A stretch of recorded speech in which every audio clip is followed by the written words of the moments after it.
corps des tirailleurs sénégalais est fondé en 1857. Donc on voit vraiment qu'on est dans cette continuité.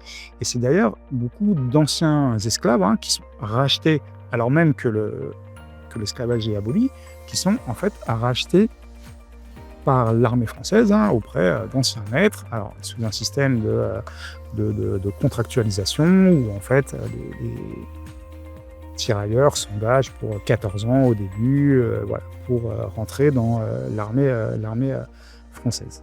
Les tirailleurs, alors au début, je crois que c'est un premier bataillon qui est créé dans la ville du Sénégal, de 500 hommes, donc c'est des effectifs assez réduits.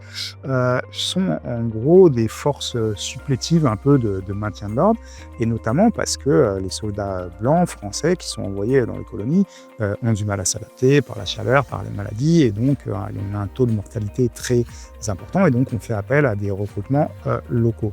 On va avoir la fédération de l'AOF qui va être formée en 1895, mais pendant la seconde moitié du XIXe siècle, on a cette force de conquête coloniale qui participe pour la première fois, qui participe aussi à la conquête de Madagascar. Donc on a des tirailleurs qui sont envoyés à Madagascar, donc on voit vraiment qu'elle est de toutes les conquêtes coloniales. Ce sont des hommes qui étaient engagés de force, ou alors dans de tel état de précarité économique, sociale, que la carrière militaire était un choix quasiment évident en fait.